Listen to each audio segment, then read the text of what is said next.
Hello, my name is Alan. I'm an ESL teacher in Chicago. I have many years of teaching experience at all levels, and I also have an advanced degree in education. I'd like to talk to you today about how to learn conversational English. Like anything else, if you do it the right way, you save time. And if you do it the wrong way, you spend a lot of time and don't advance very much. First of all, I want to remind you that people learn their native language naturally from their environment, from their parents, from their peers, from school, and they do it without studying. So I want you to keep that in mind, that it's very powerful to just interact in an English-speaking environment in order to learn English. But you have to concentrate on what it is that you want to accomplish in order to expedite or supercharge this task. One way to turbocharge the task is to watch the same video over and over again, and to be able to control it and play it back and learn it like you would learn a song is, in my opinion, the best way to learn conversational English. There is a website that I just discovered called Yappr.com, YAPPR.com. This is a terrific website for learning English. In fact, I'm looking forward to them having the ability to teach other languages, so I'll be able to learn other languages, which would be kind of neat. But the beauty of this website is it gives you a interesting movie clip, and then it enables you to stop it and rewind it easily, and also get correct pronunciations of what you see. And it's also got the text, and then it's also gives you the ability to have the text in different languages. So you see both the English and the Chinese, for example. That won't help me learn Chinese so much because it says the words in English, but it will certainly help you learn English. So that's one main way, and I highly recommend that site. It's fun for other reasons in terms of networking and meeting other people that you can have English exchanges with and so forth. It's a wonderful site. Another way, an alternative, would be to watch a news clip like on Yahoo News and replay it, but this makes things much, much easier. I just wanted to tell you that right now, and leave a note if you have any comments about that. Thank you. Hello, this is Professor Chicago Almos, and I'd like to talk to you today about one of the two top ways to learn English. The other one is to go to Yappr.com, YAPPR.com, and watch videos over and over again using the tools on that site. This one is something you can do without a computer. And the title of my presentation is How to Study English Conversation Using a Newspaper in a Study Group.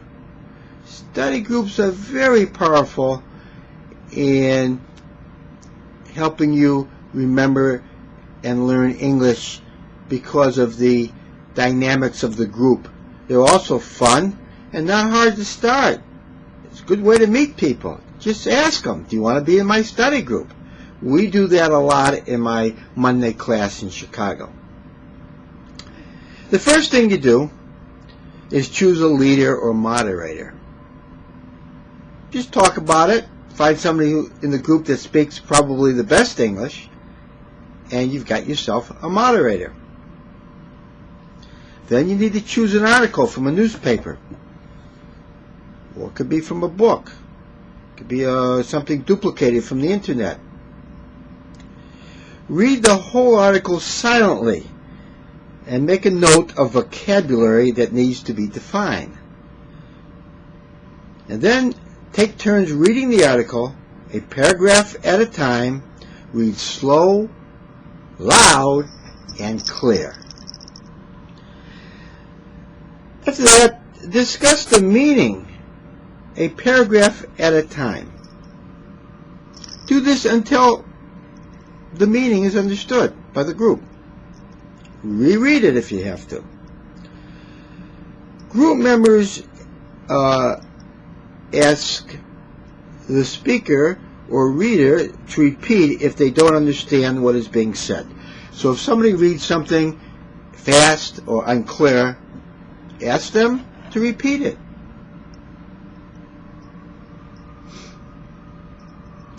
Discuss the whole article. After that, the leader asks questions such as, what is this about? How do you feel about what was read? What are possible solutions to the problems in the article? After this, the members take turns presenting a vocabulary word for defining. This they got from their silent reading. A dictionary should be used for the definitions. And there's multiple definitions. You have to decide which definition fits the context or the sentence. After that, students write sentences using vocabulary words and read the sentences to the class. And then students make corrections of sentences that are read. And you do this one sentence at a time. So you get a chance to go around and make sure that people talk. After that, group could take a walk in the park together or go to a movie and have some fun. Thank you.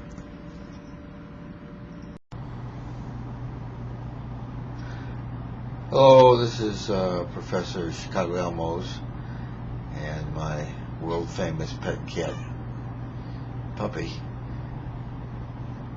But you can't really see her face.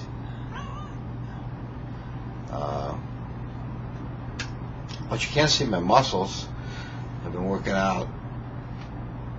It's been paying off. I've been dieting using my diet techniques. I have some videos on that. But today I'd like to do a video about communication, because for ESL students, for example, there's a big problem because there's so many words in the English language, so many obscure words, esoteric words, and expressions that are rarely used, that are considered part of the English language. So the question is it okay to use these words? And should you spend a lifetime learning these words? Basically, the answer is no. And I'll tell you why. The purpose of a language is to communicate. That's the main purpose. There are other purposes like poetry, which uses words as an art form. There's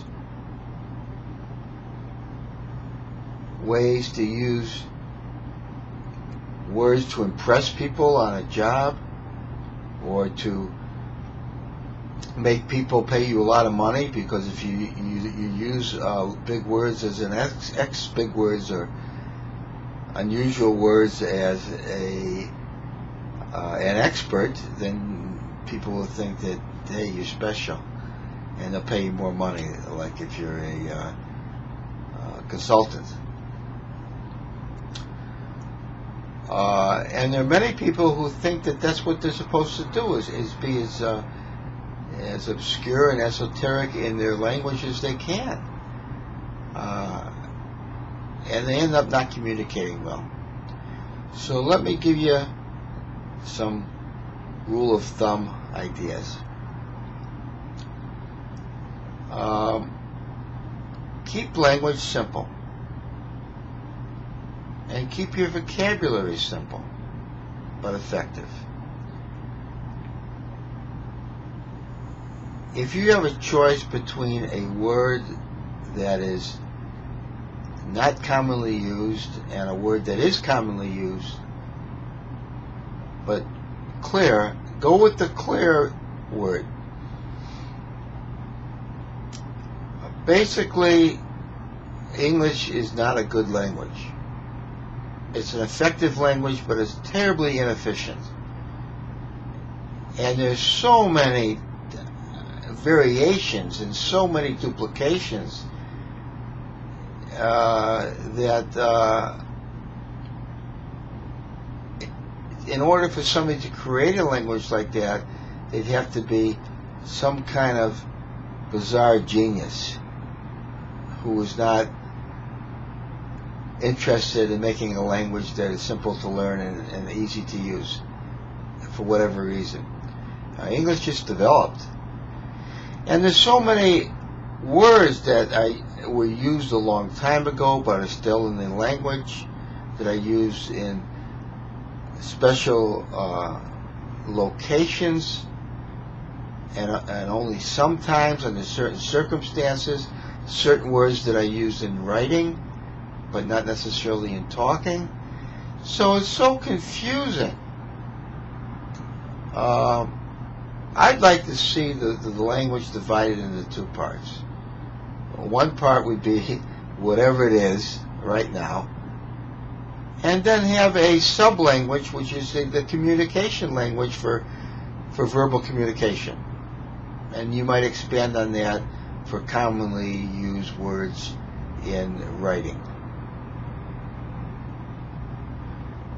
One time, the writing in newspapers used to be about on the 9th grade level.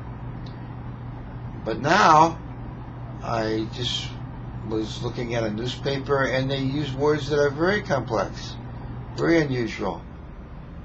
And so that has changed. So, in order to give you some ideas that may help you as an ESL student, let me just say, concentrate on using and learning the words that are commonly used. Don't worry about having the biggest vocabulary or learning fancy words, and you'll be okay. Because if you choose your words from a dictionary and use the most obscure words, nobody will know what you're talking about. If you write that way, you got an edge because people can use a dictionary. And there are many writers in history that have used strange words that are acceptable. They're not fun to read, and it takes a long time, and it's not necessary. So, again, basically, keep your vocabulary simple, speak clearly, and that will be good communication. Thank you. Hello, this is Professor Chicago Almos. I'd like to talk to you today about learning English conversation through exercise. How does that sound to you? You can exercise your way to learning English conversation. You must be thinking, what? How you can do that? Well, it's really simple. Wear a headset and listen to the same English conversation over and over again, and you will learn it learn the conversation like you would learn a song, and then change what you listen to. It's as simple as that. And the more you exercise, the better you become at learning English. Have a good day.